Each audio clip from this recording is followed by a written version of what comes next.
Graça e paz, irmãos. Gostaria de falar um pouco agora sobre a carta à Igreja de Filadélfia. A meu ver, uma das mais difíceis de ser interpretada. Mas nós vamos falar um pouco sobre o que diz essa carta. A primeira coisa que nós vamos observar aqui é o contexto histórico em que essa carta estava inserida. O nome Filadélfia tem origem na relação entre dois irmãos. Ambos eram reis. O mais velho era Eumenes II, que governou Pérgamo entre 197 a 160 a.C. E quando esse morreu, seu irmão Átalo II o sucedeu, governando entre 160 e 138 a.C., ganhando o apelido de Filadélfio. Este teria fundado a cidade que teve, portanto, seu apelido. Os judeus na época do Apocalipse eram hostis com os cristãos. 11 membros da igreja teriam sido martirizados com o bispo Policarpo de Esmirna. A fé principal dessa cidade era para com o deus Dionísio. A cidade hoje se chama Alaşehir, na Turquia. Não vamos entrar na questão da interpretação historicista, como já foi falado em outras cartas e outros estudos. Os historicistas fazem uma interpretação das cartas de maneira que cada carta simboliza um período da história da igreja. Não vamos entrar nessa questão e vamos caminhar por um outro caminho de interpretação, levando em consideração o contexto histórico, gramatical, para fazermos então uma possível aplicação à realidade da igreja. A primeira coisa também que nós precisamos aqui inserir já de início é que essa igreja de Laodiceia era, na verdade, uma igreja real, com problemas reais, com devoção real. Então, o que foi escrito teria que fazer sentido para esta igreja. E aqui que parece-me uma dificuldade com relação ao historicismo, porque muitas das interpretações historicistas parecem não fazer nenhum sentido para a igreja que estava recebendo aquela carta e aquelas informações. Todas as cartas, elas têm uma mesma estrutura. Ou seja, as 7 cartas podem ser divididas, cada uma delas, em 7 partes, a saber, o destinatário, o remetente, a aprovação seguido ou não de elogio, a condenação, a advertência, a exortação e, por fim, a promessa. Então, o que nós temos aqui? 7 divisões. A aprovação, geralmente, ela vem seguida com a expressão conheço as tuas obras. A condenação, às vezes, aparece a expressão tenho contra ti. A advertência, lembra-te, arrepende-te, guarda, são advertências. A exortação, quem tem ouvidos para ouvir, ouça. E as promessas ao vencedor. Então, essa é a estrutura de todas essas cartas. E a interpretação dessas deve ser observada dentro da estrutura em que essas cartas foram escritas de acordo com o autor. Então, levando em consideração esta estrutura, a primeira coisa que nós vamos observar é o destinatário dessa carta. O destinatário é o anjo da igreja de Filadélfia. Como já foi dito antes, a expressão anjo da igreja é uma referência ao pastor responsável por aquela comunidade, por aquela igreja. O remetente aqui é o próprio Senhor Jesus, e ele vai identificar como aquele que esta é a mensagem daquele que é santo e verdadeiro. Então essa expressão santo e verdadeiro é uma referência ao próprio Senhor Jesus, e aquele que tem a chave de Davi e que abre e ninguém fecha. Essa expressão chave de Davi, que abre e ninguém fecha, é uma expressão importante a ser observada. Por quê? Porque a chave de Davi, essa expressão ela vai aparecer em Isaías, no capítulo 22, versículo 22. Então, o pano de fundo está exatamente na afirmação dos judeus de Filadélfia de que eles eram o verdadeiro povo de Deus. Todavia, a chave do reino pertence ao Messias, ou seja, na verdade, pertence a Jesus, o Messias davídico, aquele que tem a chave. Portanto, não são os judeus que vão abrir a porta do reino para a igreja do Senhor, mas é o próprio Senhor Jesus que se encarrega de abrir a porta do reino messiânico aos homens. Então, parece-me que essa é uma expressão que ela é enfatizada justamente para confrontar a ideia dos judeus que perseguiam o povo de Deus, a igreja naquele tempo.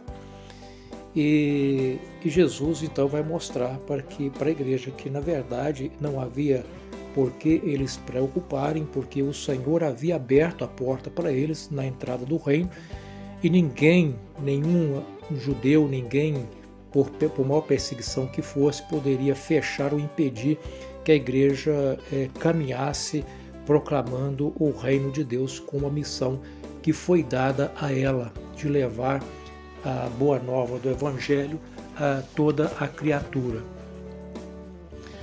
Então, essa é uma expressão interessante de ser observada. A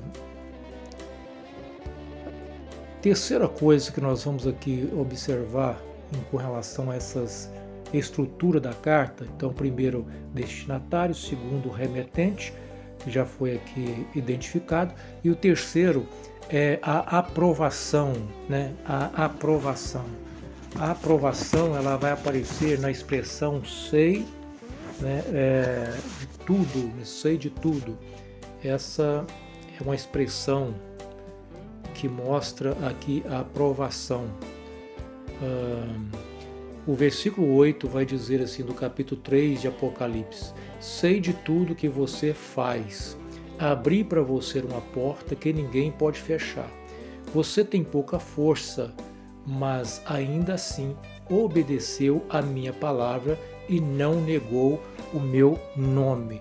Então aqui nós vemos o Senhor Jesus aprovando a atitude daquela igreja que, tendo pouca força, ela permaneceu fiel apesar da circunstância, apesar da perseguição. Ela não negou o nome do Senhor. E não negar o nome naquele contexto também é algo importante da gente prestar atenção. Por quê? Porque essa expressão naquele contexto histórico tem uma ligação com os crentes que eram levados aos tribunais e eram obrigados a renunciar ao nome de Cristo e denunciar outros cristãos com risco até de morte, caso não fizesse. E os reis eram justamente os que não, ou seja, os fiéis eram justamente aqueles que não negavam o nome de Cristo, mesmo com risco de morte. Essa era a situação dessa igreja que estava sendo aprovada pelo Senhor, porque ela permaneceu fiel mesmo diante do risco de morte. Ela não negou o nome do Senhor. E é importante nós pensarmos nessa situação, nessa condição dessa igreja aqui reconhecida pela sua fidelidade, porque hoje em dia nós percebemos a fragilidade dos cristãos, na sua maior parte, que por qualquer razão ou por qualquer motivo, muitas das vezes, estão agindo de forma que como se negasse o nome do Senhor, né? Como se negasse o nome do Senhor. Qualquer razão, às vezes, estão abandonando a igreja, estão afastando da comunidade, estão se inserindo num contexto mundano e podemos imaginar se essa igreja brasileira hoje estivesse passando, experimentando a perseguição que suportou a igreja do primeiro século e que muitos cristãos fora do Brasil estão enfrentando, como seria a realidade de nós cristãos brasileiros. Isso é um momento de nós refletirmos um pouco a nossa fidelidade e a nossa firmeza na fé com relação ao Senhor Jesus. Então nós temos aqui essa aprovação, né, que é a terceiro ponto dessa estrutura da carta, e vamos também perceber aqui na carta a expressão da sinagoga de Satanás. Essa expressão, a sinagoga de Satanás, que é uma referência aos judeus, ou pelo menos aqueles que, dizendo ser judeus, né, eram mentirosos. Por quê? Porque o verdadeiro judeu é aquele que é no interior e não aquele que é simplesmente no exterior, né? Paulo vai falar sobre isso quando escreve a sua carta aos Romanos. E então nós temos aqui essa expressão sinagoga de Satanás, e ela aparece duas vezes. Ela aparece a primeira vez na carta à igreja de Esmirna e agora também na carta da igreja de Filadélfia. Em ambas situações, as igrejas estão vivendo dentro de um contexto de perseguição. E perseguição movimentada pela influência dos próprios judeus que perseguiam os cristãos. Daí o nome de que essas sinagogas que estavam sendo perseguidoras de Cristo não era uma sinagoga, não era uma casa de oração, não era uma casa de Deus, mas era uma sinagoga, uma reunião para servir a Satanás nesse contexto de perseguição. Isso não quer dizer que todos os judeus eram inseridos dessa forma, né? E nem podemos dizer que os judeus que hoje não aceitaram ainda o Messias poderiam ser colocados como sinagogas de Satanás. Devemos prestar atenção no contexto em que aquilo está sendo aplicado. E esses judeus que estavam perseguindo a igreja de Esmirna, ou melhor, a igreja de Filadélfia, eles seriam humilhados. Por quê? Porque eles iriam reconhecer que a igreja que eles estavam perseguindo era de fato uma igreja que, amada por Deus, e a forma pela qual Deus iria proteger a sua igreja em meio às perseguições iriam fazer com que os judeus reconhecessem que de fato Deus amava a sua igreja. Em meio às tribulações e provações, a igreja sempre testemunhou do amor de Deus pela vida do seu povo. E nós vamos perceber ainda algo a ser aqui observado dentro desse contexto também de aprovação. Nós vamos para o versículo de número 10, encontramos assim: porque obedeceu a minha ordem para perseverar, eu protegerei do grande tempo de provação que virá sobre todo o mundo para pôr à prova os habitantes da terra. Venho em breve, apegue-se ao que você tem, para que ninguém tome a sua coroa. Então nós temos aqui nesses dois versículos uma expressão, ela vai aqui inserir o porquê dessa fala do Senhor Jesus nessa carta. Por quê? Porque você obedeceu a minha ordem para perseverar, eu te protegerei. Então veja bem, essa igreja seria protegida pelo Senhor, e o motivo pelo qual o Senhor iria proteger a sua igreja de Filadélfia era exatamente porque essa igreja havia perseverado, obedecendo a ordem de Deus de perseverar em meio à tribulação ou em meio à perseguição. Ela não negou o nome, ela perseverou, ela manteve-se fiel. Então haveria de vir um momento ainda mais turbulento ou ainda mais terrível que iria atingir ali todo mundo, mas essa igreja seria preservada desta hora, seria guardada desta hora. E aqui está justamente a parte mais difícil de ser entendido ou de ser compreendido, exatamente por causa desse contexto. Então a recompensa aqui era: porque você guardou a minha palavra, né, a minha ordem, eu te livrarei da hora da tentação que há de vir. Aqui aparece a palavra porque, em outras cartas vão aparecer sempre a palavra contudo. Então a gente percebe que tem uma ligação na fala de tudo aquilo que foi dito até agora, não pode ser desmembrado daquilo que será dito em seguida. Então o porquê está fazendo uma ligação daquilo que foi dito antes, ou daquilo que a igreja viveu antes. Então tudo aquilo que foi dito até agora a respeito dessa igreja, esse porquê ele faz essa ligação. Não tem como nós fazermos uma separação dessa parte para jogarmos essa parte, a meu ver, para um futuro bem distante.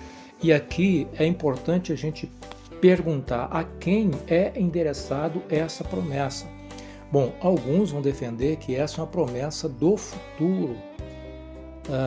Alguns vão dizer que sim, né, que é uma promessa do futuro, e outros vão dizer que não, que essa foi uma promessa feita para aquela igreja local da cidade ou da região ali de Filadélfia.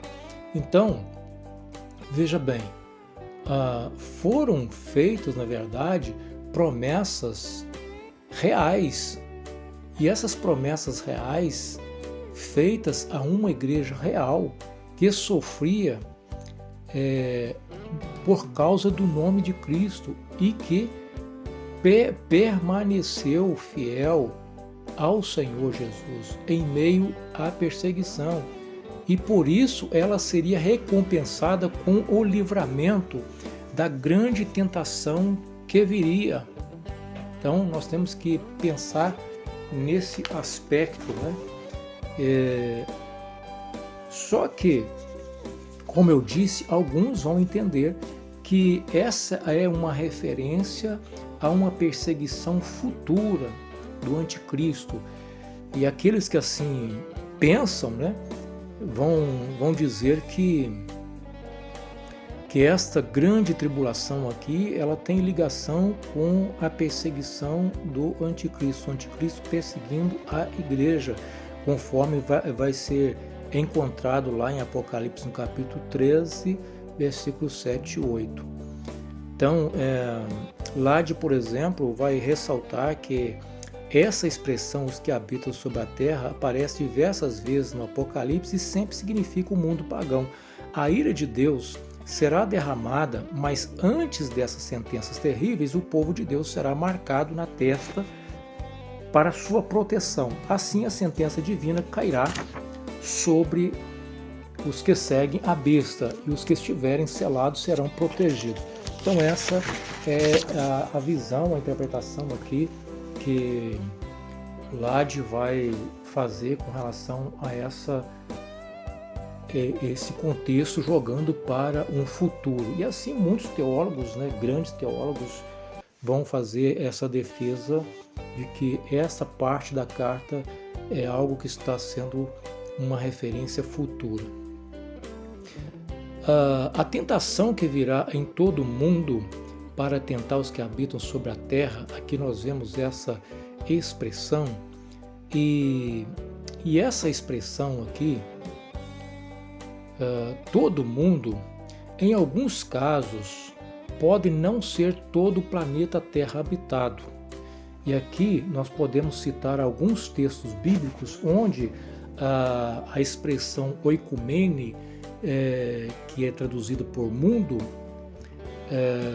vão aparecer, vai estar presente em alguns textos, mas que não tem um significado de todos os habitantes da Terra ou todos os habitantes do planeta Terra.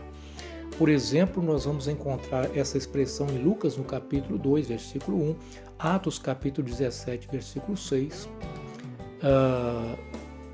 Romanos 1, 8, Colossenses capítulo 1, 23, Atos 2, 5. Então são algumas citações onde essa expressão vai aparecer e não tem uma relação com o mundo todo. Por exemplo, o que aparece em Colossenses 1, versículo 23. Colossenses 1, versículo 23 diz assim: é preciso, porém, que continuem a crer nessa verdade e nela permaneçam firmes. Não se afastem da esperança que receberam quando ouviram as boas novas que foram anunciadas em todo o mundo. Eu, Paulo, fui designado servo para proclamar. Então veja bem que aqui em Colossenses Paulo está dizendo que as boas novas foram anunciadas em todo o mundo. Evidentemente, Paulo não estava pensando aqui que todos os habitantes do planeta Terra tivessem já escutado a mensagem do Evangelho. O outro texto que nós podemos citar aqui é Romanos 1,8. Romanos 1,8 diz assim: antes de tudo, quero dizer que, por meio de Jesus Cristo, agradeço a meu Deus por todos vocês, pois sua fé nele é comentada em todo o mundo. Ou seja, Paulo escrevendo aqui a sua carta à igreja de Roma, vai dizer que a fé daquela igreja estava sendo comentada por todo mundo. Evidentemente, Paulo também não estava aqui fazendo uma referência a todos os habitantes da terra, como comentando a fé da igreja de Roma. Então, todo mundo nem sempre na Bíblia vai ser uma referência a todos os habitantes da terra. E para encerrar essa citação dos textos, eu quero aqui fazer uma citação de Atos capítulo 17. Atos 17, 6, diz assim, Atos 17, versículo de número 6. 17, 5, 17, 6.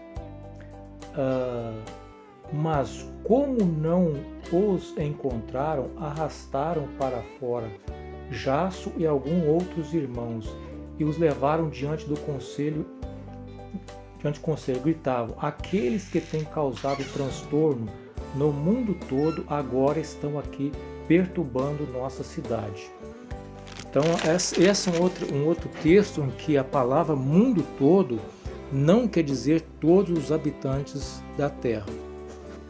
Alguns comentaristas vão defender que a expressão mundo aqui que aparece em Apocalipse capítulo 3, na carta da igreja de Filadélfia, não é uma expressão que envolve o mundo inteiro, mas o mundo romano ou a região pertencente a esse mundo. E nós podemos pensar o seguinte: qual o sentido de fazer tal promessa para Filadélfia, para a igreja de Filadélfia, se essa perseguição, essa tentação do mundo todo fosse uma tentação futura? qual o sentido de fazer uma promessa de que essa igreja de Filadélfia, por causa da sua perseverança, porque ela foi fiel, porque ela não negou o nome, porque ela perseverou, ela seria guardada no futuro da perseguição do anticristo que ainda virá? Não faz nenhum sentido. Por quê? Porque todas as demais igrejas que não tiveram a mesma fidelidade, mas que existiram até os dias de hoje e que morreram com Cristo, eles também foram livres, de certa forma, guardados, de certa forma, da hora da perseguição do anticristo futuro. Então, parece não fazer muito sentido jogar essa promessa para o futuro, a tribulação futura.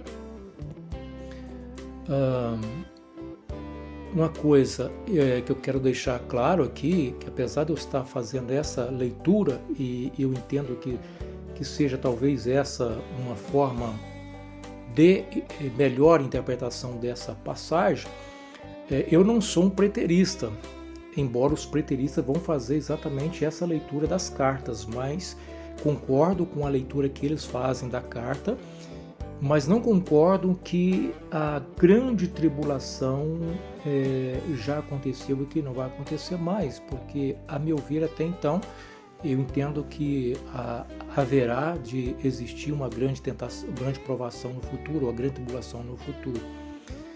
Então, guardada a hora, nós podemos pensar o seguinte: os discípulos de Cristo, eles, de certa forma, eles foram guardados da hora do cerco de Jerusalém, quando eles fugiram para as montanhas de Pela, obedecendo às profecias de Cristo. Cristo havia falado com eles de sinais de que haveria um momento de grande tribulação ali, de grande perseguição. E eles, guardando os sinais, quando eles perceberam alguns sinais, eles fugiram para as montanhas de Pela. E eles, portanto, foram livres, né? Parece de alguma forma, eles foram livres da hora da grande tentação, né? Ali que veio sobre aquele momento, sobre os judeus, ali no ano 70. E que aqui parece-me que essa igreja de Laodiceia também haveria de ser poupada ou livrada de alguma forma também, à semelhança dos discípulos de Cristo, no momento em que, apesar da perseguição ou do sofrimento que essa igreja estava passando, quando a coisa fosse apertar ainda mais, essa igreja seria tirada desse contexto da hora. Parece ser esse o sentido.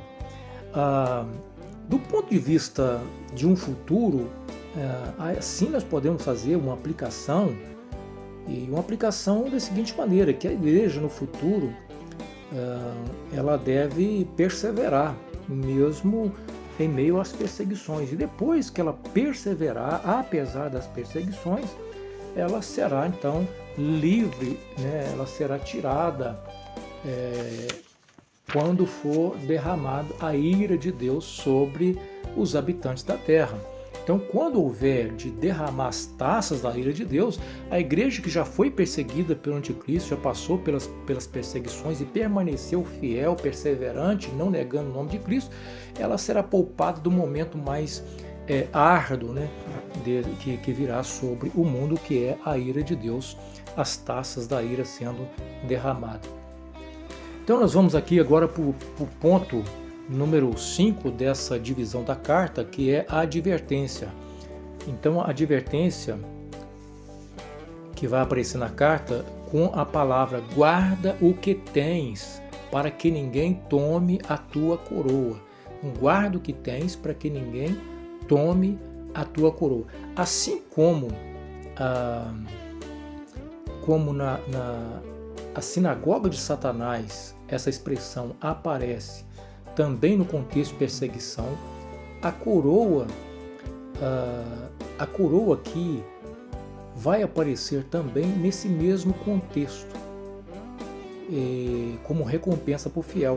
Veja bem que essa palavra coroa, ela vai aparecer lá na carta a Esmirna, onde a palavra também sinagoga de Satanás aparece, porque os judeus perseguindo, né, a igreja em conluio com o Império Romano. E lá tem uma promessa para a igreja de Esmirna ser fiel, vocês serão provados, serão jogados na prisão, alguns serão mortos, vocês vão ser fiel, mas até a morte, mas vocês vão receber a coroa da vida. Aqui também é a mesma promessa, né? E a promessa aqui é: você guarda o que tem para que ninguém tome a tua coroa. Essa é uma promessa feita verdadeiramente para aquela igreja de Filadélfia, e não somente para ela, né, mas também para a igreja de todos os tempos, que em algum momento poderá estar sofrendo algum tipo de situação, e todo cristão deve lutar para preservar a sua fé em Cristo e não cair numa apostasia, e como muitos às vezes têm experimentado. E o risco de uma apostasia pode levar o cristão à perca da grande bênção que é a sua vida eterna. O sexto ponto aqui da divisão da carta é a exortação. Quem tem ouvidos para ouvir, ouça. Isso vai aparecer aqui exatamente no versículo de número 13. Então, o versículo de número 13: quem tem ouvidos para ouvir, ouça o que o Espírito diz às igrejas. Então, nós temos uma exortação seguindo a mesma característica das demais cartas, e aqui ela encerra com a promessa ao vencedor. Só que nesse sentido, a promessa ao vencedor vem no versículo de número 12: ao vitorioso se tornará a coluna do templo de meu Deus, de onde jamais sairá. Escreverei nele o nome do meu Deus, e ele será cidadão da cidade do meu Deus, a nova Jerusalém que desce do céu da parte de meu Deus. E também escreverei nele o meu novo nome. Então, nós vemos que a recompensa ou a promessa ao vencedor aqui, como todas as demais cartas, existe a promessa ao vencedor. Essa promessa ao vencedor, claro, foi uma promessa feita para a igreja que estava ali passando por aquelas perseguições, mas todo cristão de todas as épocas devem ter em mente que nós seremos recompensados ao vencermos, né, permanecendo fiéis ao Senhor Jesus. Haverá recompensas, haverá galardões preparados, reservados para aqueles que são fiéis. Bom, uma outra questão que eu gostaria aqui, estamos encerrando aqui essa mensagem, e um exemplo aqui que eu gostaria de trazer para os irmãos, por exemplo, uma represa que está para ser rompida em determinada hora, e um pouco antes os moradores são avisados e retirados. Quando a represa rompe, eles já não estavam lá na hora do rompimento. Ou seja, eles foram salvos da hora do rompimento. A hora do rompimento, a hora ali está ligada ao rompimento. Então, salvar do rompimento, salvar da hora, quando ia chegar a hora de romper a represa, eles foram tirados antes da hora. Então, eles foram salvos do rompimento daquela represa.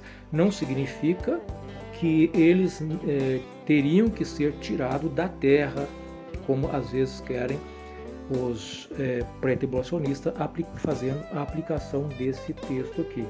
Mas me parece que é uma promessa à igreja local daqueles dias, e que pode ser feita uma alusão da igreja futura, ou do período futuro da igreja, quando haverá também uma grande perseguição, uma grande tentação, ou melhor, né, a ira de Deus sendo derramada. Aí sim, a ira de Deus sendo derramada, a igreja terá que ser tirada do meio dessa ira de Deus. Então eu penso que essa é uma aplicação. Outros com certeza fazem uma leitura diferente, mas é assim que eu compreendo a interpretação dessa carta, respeitando aqui essa divisão estrutural de cada carta que foi aqui escrita para essas igrejas. Então o autor fez questão de fazer, de escrever as cartas de forma que todas foram estruturadas igualmente, com raras ou pouquíssimas exceções, como por exemplo igrejas que não recebem elogio e outras recebem, né? E uma igreja como por exemplo essa de Filadélfia, que não tem aqui nenhuma reprimenda pela sua fidelidade, assim como também a igreja de Esmirna também não sofreu nenhuma reprimenda. Então, tirando essas questões, a estrutura tem sim o mesmo padrão em todas elas. E a interpretação dessas cartas não podem, a meu ver, desrespeitar a estrutura em que se encontra. Se nós tirarmos uma promessa feita aqui dentro desse contexto, dentro dessa estrutura, nós vamos modificar a estrutura da carta. É o que eu penso, respeitando, claro também os pensamentos divergentes. Sobre a hora da tentação de Apocalipse 3:10, nós temos aqui alguns comentaristas que diz o seguinte, por exemplo, Adam Clarke vai dizer o seguinte: seria um tempo de provações doloridas, peculiares, que podem ter provado demais por sua força. Aquele que é fiel à graça de Deus é muitas das vezes oculto de provações e dificuldades que caem sem mitigar aqueles que foram infiéis em sua aliança. Muitos entendem na hora da tentação a perseguição sobre Trajano, que era maior e mais extensa do que as precedentes sobre Nero e Domiciano. Um outro comentário aqui podemos citar é o comentário de John Wesley. John Wesley vai falar o seguinte, que abre aspas, todo o Império Romano, então, que hora chegará a toda a terra, ou seja, essa tentação a toda a terra seria todo o Império Romano. Foi sobre os cristãos e sobre os judeus e pagãos, embora de uma maneira muito diferente. Esse foi o tempo da perseguição sobre o aparentemente virtuoso imperador Trajano. Essa também foi a interpretação de John Wesley. Ele via aqui essa perseguição, essa hora da tentação, como a aplicação de uma aprovação no período de Trajano. Albert Barnes vai dizer o seguinte, vamos lá. Qual será usada em todo o mundo? A frase usada aqui, todo mundo, pode denotar o mundo inteiro ou todo o Império Romano, ou o grande distrito do país, ou a terra da Judéia. Não é preciso supor que o mundo inteiro tenha sido literalmente incluído nele, ou mesmo todo o Império Romano, mas o que era o mundo para eles, a região que eles abraçariam nesse termo. Se houvesse alguma calamidade generalizada no país em que residiam, provavelmente seria tudo o que seria bastante aceito no significado da palavra. Esse é o comentário bíblico de Albert Barnes. Então, para ele também, a ideia todo mundo aqui não se aplicaria ao mundo inteiro, mas sim uma região. Que Deus assim então nos abençoe, em nome do Senhor Jesus.